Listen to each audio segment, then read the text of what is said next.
Album covers. The most important thing that comes when making an album. After all the music is done, the artist has to choose an image, a single image to represent their body of work. And sometimes artists choose the image really, really well. For example, the Rolling Stones have their fair share of good album covers, but no one album cover definitely knocked it out the park as Satanic Majesties did. It's a beautiful cover that represents the psychedelicness that is on this album. And the image alone isn't the only thing that reflects this. The gatefold is filled with this collage and this maze that builds upon its image as a psychedelic album that is deeply rooted with whimsicalness. That's what a good album cover should be. And then they go on to make these album covers. The Stones have some of the worst album covers in their whole discography. Not only that, but I think the worst album covers in the history of rock and roll music. Look at these. And this next one for a live album called No Security is even worse. What is this on a Stones album cover? These is the same band that made collaborations with Andy Warhol on albums like Sticky Fingers, Love You Live. Beggar's Banquet has a wonderful cover. So what are they doing? Well, it turns out that the Stones have just fallen, like many other bands, under the curse of having an album with such a bad cover. And in today's video, we are going to be exploring some of the worst album covers of all time. And we're going to be trying to answer, why do bad album covers happen? Now, before we get on to the bad album covers, we need to understand a bit of the history behind album covers themselves. You see, when 78 RPM records were created, they typically didn't come with covers. They came in a plain generic brown sleeve that occasionally would have the name of the producer or the artist.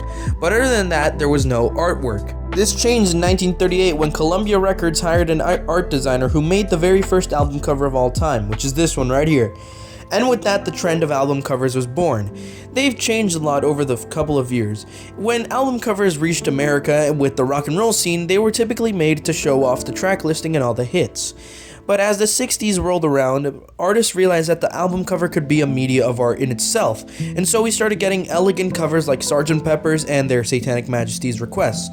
We've already talked about the Rolling Stones' bad album covers. Why don't we turn around and talk about their competitors, the Beatles' bad album covers?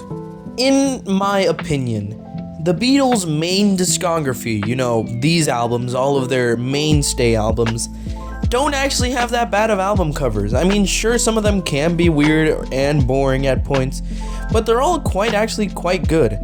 So we have to turn around and look at what happened after the Beatles compilation records. And I'm talking specifically about the rock and roll music series of albums that came out in the 70s. This whole compilation series can be blamed on one little movie called American Graffiti, which was made by one little George Lucas. American Graffiti revived the rock and roll scene, and so record executives decided to get together to profit off of this. And what bigger band was there to profit from than the Beatles? And so the Capitol record executives decided to quickly put out a series of albums which was called The Beatles Rock and Roll Music, which was a compilation of all the Beatles rock songs, or at least the best of the best. And the music, well, it sounded quite good, but it was a cash grab. How could you tell? Look at these covers! Sure, the Volume 2 cover isn't that bad, but the first volume is the worst cover for anything Beatle related. I mean, look at it. There's little fingers drawn onto the cover. Why? Why couldn't it have just been a normal drawing of the band? And the gatefold. Oh boy, don't even get me started on this gatefold. It's like they asked someone who didn't know what the Beatles were to do a gatefold, because nothing from this gatefold screams, oh my god, this is the Beatles compilation. It screams out like it's a 50s compilation of a bunch of old forgotten rock songs. So as you can see, the best band of all time has made a spot in the worst album covers of all time library. Let's face it, nobody really cares about compilation albums.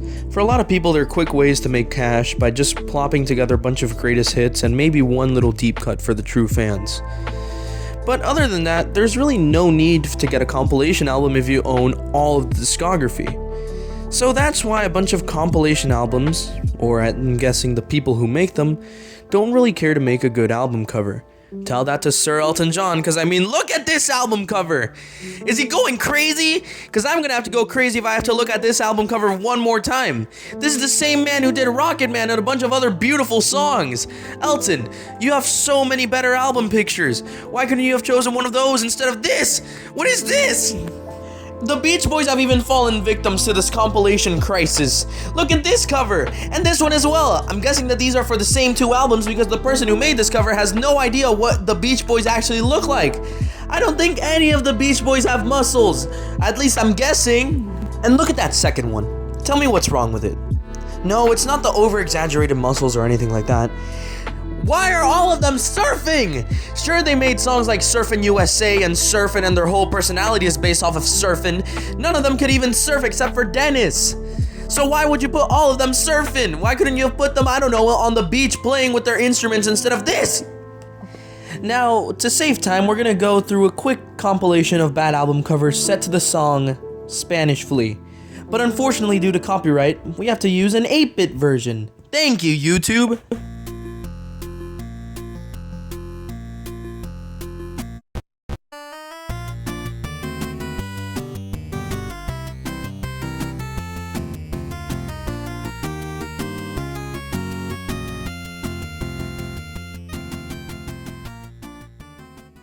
Why do bad album covers happen? Now, these are the reasons that I think bad album covers happen, and let's start off with the most obvious and most simplest explanation. Not enough money. Now, this doesn't apply to big bands like the Rolling Stones or the Beatles. This applies to more smaller artists. For example, a lot of local-made album covers, or albums in general, have a tighter budget than big-made national albums. So if you're a small independent artist, you probably don't want to go out and get a professional photo. You're probably going to take a photo with your own camera, or maybe just pick out a random image from a book that you have lying around. Or maybe you might just decide to draw the album cover yourself. So not enough money is the first reason. Second reason is mixed signals. So mixed signals typically applies to when an artist sends a memo to the artist to make the album. For example, I'm going to use the Fleetwood Mac monkey cover that I drew on right here.